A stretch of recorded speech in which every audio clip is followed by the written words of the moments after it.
예, 글로벌 소식을 전하는 외신 인사이드 시간이 돌아왔습니다. 오늘도 허니예슬 리포터 나와주셨습니다. 안녕하세요. 안녕하세요.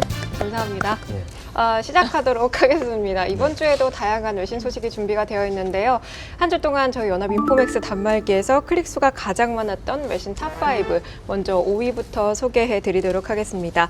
5위 기사는요. 버냉키가 시타델 매니지먼트 고문을 맡는다는 뉴욕타임즈 기사였습니다. 버냉키가 세계 최대 헤지펀드 중 하나인 시타델 매니지먼트의 선임 고문으로 임하기로 했습니다. 버냉키는 투자위원회에 글로벌 경제 전망, 통화 정책, 시장 이슈와 관련된 분석과 또 인사이트를 제공하면서 투자 정책 방향을 결정할 방침인데요. 버냉키는 연준 의장으로 재직할 때 헤지펀드와 관계를 맺은 적이 없으며 의장직에서 물러난 직후 연준의 규제 감독을 받는 월가은행들의 러브콜은 모두 거절했다고 주장하면서 자신의 지식을 쓸 수 있는 기회를 찾고 있었다고 덧붙였습니다. 사실 우리나라로 치면 한은 총재님께서 부임하시고 맞아요. 운용사의 공문으로 가신 그런 그렇죠. 모양인데 그 얘기죠. 조금 미국은 문화가 틀리다고 하지만 사실 그 연준이 월가에서 자유로울 수 없다는 의심을 계속 받고 있지 않습니까? 그래서 우리나라로 치면 거의 일어나기 불가능한 일이 아닌가 하는 그런 생각이 드네요. 아니 그래서 지난주에 그 외신에도 나왔잖아요. 그래서 패드에도 스트레스 테스트 예, 적용해라. 예. 한번 해봐라. 니들은 견딜 수 있겠냐. 막 그렇게 얘기까지 나왔는데 우리나라하고 좀 문화가 좀 다른가 봐요. 예. 이 펀드에 돈이 많이 들어올 수도 있겠네요. 그렇지 않을까요?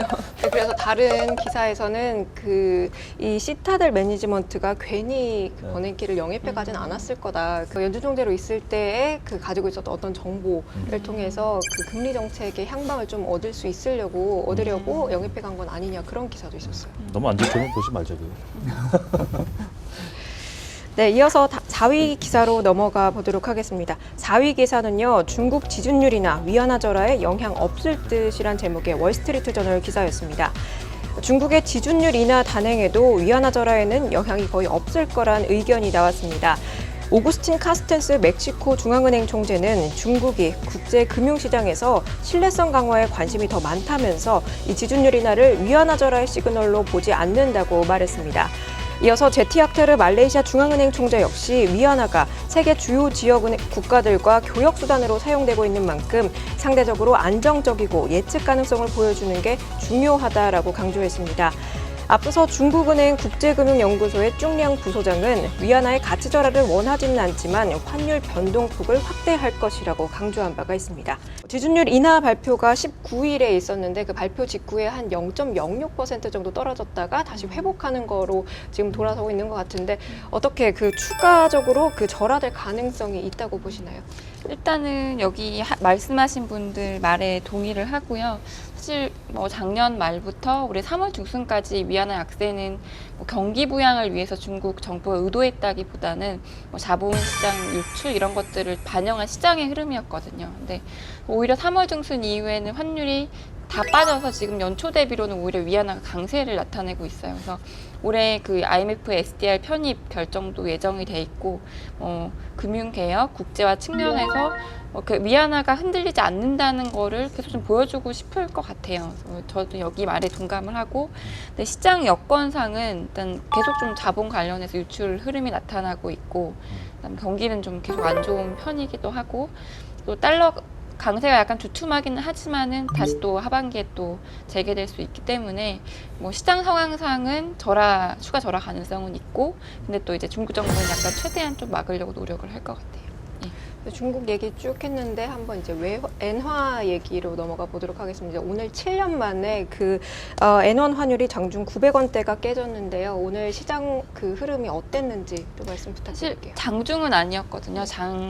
그 외환시장이 달러원 시장은 9시부터 3시까지 이제 이렇게 운용이 되는데 9시 전에 800원대 잠깐 갔다가 장중에는 계속 900원 위에 있었어요. 그래서 일단은 워낙 또 2분기가 달러원 시장이 계절적으로 외화 공급 압력이 많은 시기인데다가 달러 강세도 주춤하고 또 이제 외국인 자금이 물밀듯이 들어오고 또 우리 외환 당국도 4월에 계속 미국이 지적을 하고 있거든요. 개입 좀 그만해라. 그러다 보니까 개입 스탠스도 조금 약화되면서 좀 엔원이 하락 압력을 받고 있는데 어쨌든 시장 상황만 봤을 때는 추가적으로 하락할 여지는 있는데 사실 당국이 지금 유로원도 그렇고 엔원도 그렇고 그냥 손 놓고 놔두기에는 부담스러울 것 같아요. 그래서 일단 계속 방어는 하지 않을까 생각하고 있습니다. 오늘도 보면 대기업들이 지금 수출 주력 기업들이 지금 실적 발표하는데 환율만 아니었으면 한 10% 정도 수익을 보는 기업들도 꽤 있습니다. 특히 엔화환율 같은 경우는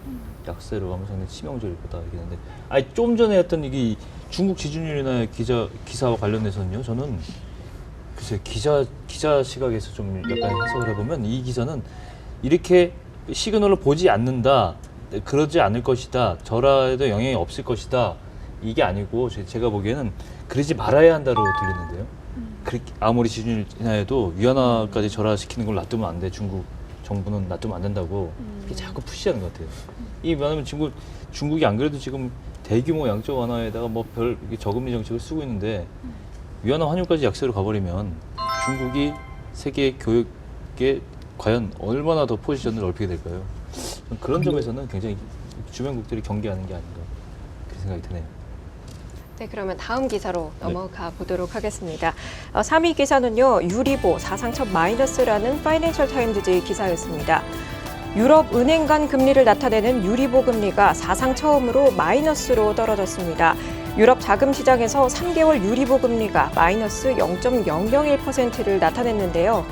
ECB가 지난 1월 양적 완화를 시작한다고 발표한 이후 각종 금리를 마이너스권으로 끌어내리고 있는 상황입니다. 민간은행들이 중앙은행에 맡기는 예금금리가 마이너스로 떨어진 데 이어서 유로존 국채금리도 꾸준히 하락 추세로 대거 마이너스권에 들어섰는데요. 금융업계는 은행들이 자금을 주고받는 유리보 금리가 풍부한 유동성에 마이너스권에 합류한 것으로 해석했습니다. 지금 유리보 금리가 떨어진 게 기관들 말고 개인들에게 영향이 있다면 뭐가 있을까요? 이렇게 되면 두 가지로 될 것 같습니다. 첫 번째는 그래도 막 너무 불안하고 그리스가 뭐 문제가 될 것 같고 불안하면은 그래도 일단 안전자산 뭐 은행에 갖다 맡기는 걸 보고요. 그럴 바에야 차라리 뭐 투자를 하겠다 그 돈으로 아니면 뭐 위험자산을 투자하겠다 아니면은 뭐 신용을 일으켜서 이제 경제 활성화에 이제 기여를 하겠다라고 갈라질 것 같은데 그거 뭐 어쨌든 중앙은행하고 이제 중앙은행 입장에서는 이제 후자하겠죠 이제 보면 아무래도 예 그쪽으로 유도를 하고 있는 것 같은데. 지금 유럽 내부에서는 이제 미국은 근데 그렇게 마이너스 하고 나서 좀 돌아서지 않았나요? 그런 걸로 알고 있는데 그래서 이것도 어떻게 보면은 이제 개인들이나 일반 그 경제 주체들한테도 조금 변화의 시그널이 아닐까. 이게 기본적으로 보면 이제 은행 간의 마이너스 금리가 대출 금리를 얼마나 이제 빠르게 전개될까가 하나의 키고요. 예. 그리고 두 번째로는 개인들의 소액까지 전부 다 마이너스 금리를 쓰는 건 아니고 어느 정도 고액 연봉자이기 때문에 어느 정도 기준이 있을 거고 기본적으로 얘네들이 마이너스 금리를 갖고 이제 시중에서 돈을 이제 풀어야 되는, 써야 되는 그런 자산의 이제 유동성이 들어가는 거를 이제 기대를 하고 이런 작업을 하고 있는데 그렇죠. 글쎄요, 뭐 녹록치 않은데 일단은 QE라는 게 3월달에 시작을 했고 초기 국면이기 때문에 어느 정도 적정한 시기에 나온 제도인 것 같습니다. 네, 다음으로 2위 기사입니다. 저금리 혜택받은 불량 채권, 다음 금융위기의 폭탄 가능성이라는 CNN 머니 기사였습니다.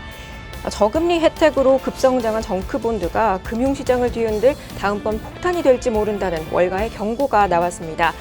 제프리 건들라흐 더블라인 캐피털 회장은 투자자들이 위험을 무릅쓰고 높은 수익률을 추구해왔다면서 연준이 금리를 올리기 시작하면 충격이 상당할 것이라며 본드런 사태를 우려했는데요. JP모건의 제이미 다이먼 최고 경영자도 채권 시장의 붕괴 우려를 경고하며 큰 손뿐만 아니라 구멍가게 투자자에게도 큰 충격일 거라고 덧붙였습니다. 예, 뭐 개인적으로는 이렇게 안 되기를 바라고 있고요. 사실 이런 얘기는 그러고 보니까 벌써 2년 다 돼가네요. 그 버냉키 쇼크 시작 이때 2013년 때도 버냉키 의장이 이제 경기가 좋아지면은 그 이제 페이퍼링을 할 수 있다라고 얘기하고 네. 그때 제일 먼저 나온 얘기들이 그러면 저거 채권 시장이 정커본드 그다음에 채권 시장이 이제 붕괴될 것이다라는 우려가 나왔는데 뭐 2년 동안 큰 일은 없었던 것 같고요. 당연히 이제 원론적으로 금리를 올리면은 이제 그런 하이힐드라고 하죠. 이제 그쪽에서 문제가 생길 수는 있는데.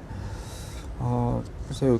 그래서 이제 연준이 금리를 올리더라도 굉장히 시그널도 많이 주고 굉장히 천천하게 올릴 거다라는 전망들도 있고, 이미 정크본드도 금리가 많이 내려와가지고요. 금리 기준으로 보면은 거의 옛날 뭐 미국채만큼 이 금리들이 내려왔기 때문에 예, 뭐 개인적으로는 안 발생하기를 바라고 이미 또 아시다시피 이미 이렇게 너무 언급이 되고 많이 알려지면 또 그렇게 안 되는 경우가 있어서 맞아요. 예. 그런데 이렇게 초저금리 시대에는 투자할 곳이 마땅히 없어서 사람들이 수익률이 상대적으로 높은 이런 정크본드에다 투자를 하게 되잖아요. 그렇죠. 그런데 뭐 위험한 것도 있지만 이렇게 좀 초저금리 시대에 투자처로서의 역할을 하는 걸 보면 안 좋지만 좋기도 한 좀 어느 정도 필요악의 존재가 될까요? 글쎄요, 그 필요악이라는 표현보다는요, 어떻게 보면 사회의 여러 가지 구성원 중에 하나 있을 법한 또 있어야 되는 거겠죠. 왜냐하면 투자자가 있으면 스페큘레이터가 있는 것처럼 기본적으로 그들의 니즈를 맞춰줄 상품인 건 분명한데, 아까 팀장님 말씀하신 것처럼 최근에 정크본드가 하이 리스크는 여전한데 하이 리턴에 대해서는 약간 의문점이 많습니다. 그래서 이런 정크본드가 예전만큼 그렇게 지금 여기서 뭐 CNN에서는 약간의 좀 약간 오버해서 제가 말할 때는 이렇게 충격일 거라고 얘기를 하는 것 같은데 그 정도 충격은 그냥 없지 않을까 이렇게 보고 있습니다. 그렇죠. 말씀하신 게 맞아요. 한국 시장에서도 과거 같으면 상대적으로 트리플 B 회사채만 해도 옛날에는 사실 심리적으로는 정크본드였어요. 그죠? A 등급이 안 들어가니까. 근데 그 위험을 무릅쓰고 들어가도 얼마입니까? 쿠폰 금리가 4%입니다. 그러니까 지금 하이 리턴은 정말 기대할 수 없는 시장이 됐는데 이게 세계 공통 현상인데 이게 언제까지 이어질지가 참 진짜 궁금하네요. 두려운. 네. 네, 그러면 마지막으로 1위 기사 소개해 드리도록 하겠습니다. 1위 기사는요, 한은등 비둘기파 신흥국의 매파 변신 가능성이라는 파이낸셜 타임즈 기사였습니다.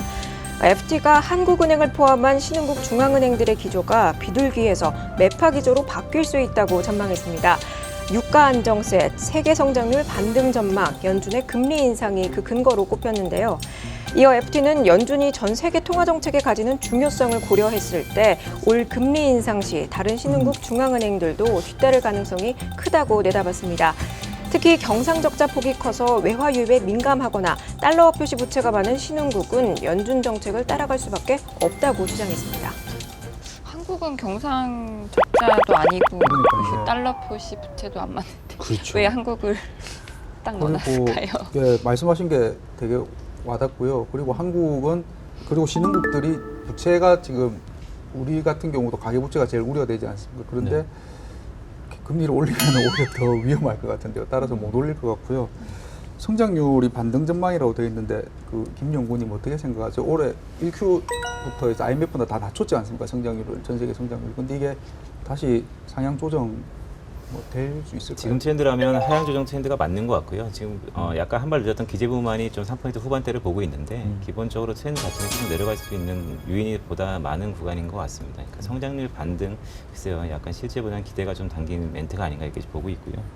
근데 제가 볼 때는 글쎄요, 한은이 비둘기파, 신흥국 매파 변신 가능성 약간 좀 자극적인 부분인데 키는 그거 같아요. 그러니까 국가마다 좀 다를 텐데 미국이 결국 금리를 인상을 하면 따라갈 수밖에 없는 국가와 자발적으로 타의적으로 발릴 겁니다. 근데 거기에 한국이 어느 범주에 속하냐가 좀 키인 것 같고 네. 그때 당시의 상황에 대해서 시장 영향이 가장 중요하다고 할 수 있겠죠. 집중 토크 기사는요, 규제 완화에 관한 문제인데요. 규제 완화라는 논쟁이 사실 정말 끊임없이 이어져서 나오는 논쟁 중에 하나인데요. 이번 주 이코노미스트 지에서 이 은행권의 투자 규제가 오히려 시장을 위험하게 한다라는 내용의 기사가 있어서 가지고 왔습니다.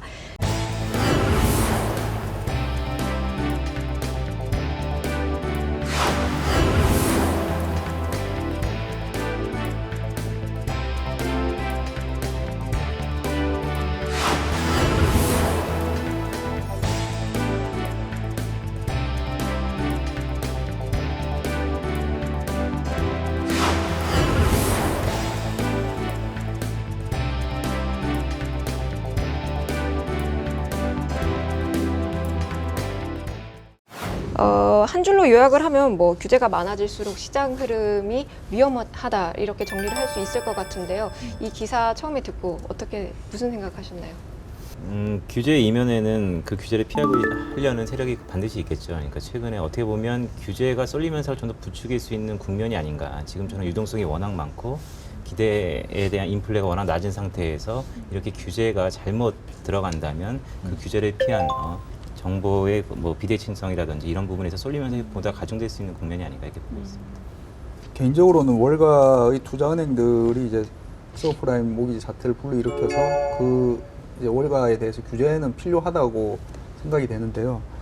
근데 그게 이제 그 아까 말씀하신 것처럼 이미 뭐 700여 개가 됐는데 아직 400여 개가 남았다. 그리고 금융위기가 터진 지 지금 이제 거의 뭐 7년째 접어들지 않습니까? 근데 약간 좀 늦은 감이 없지 않나 있고요. 물론 계속 많이 해왔지만은 그렇고 지금은 이제 그쪽 투자은행을 규제를 하는 건 좋은데 그러다 보니까 이제 그 전체 유동성이 이제 돈이 필요하거나 실제로 이제 규제를 하면 안 되는 곳의 풍선 효과나 이제 아까 말씀하신 것처럼 다른 쪽으로 또 이게 잘못 갈 수가 있는 그런 부분들이 다른 리스크를 또 키울 수 있을 것 같고요. 그래서 뭐 물론 이제 그 규제를 만드시고 이제 하시는 분들 입장도 있으시겠지만은 그 뭐 예를 들면 볼커룰 이런 것도 얘기가 나온 지 굉장히 오래됐는데 아직까지도 뭔가 제대로 안 되고 있고 적용하기 힘들어요. 실제로. 예, 실제로도 봤습니다. 힘들고 네.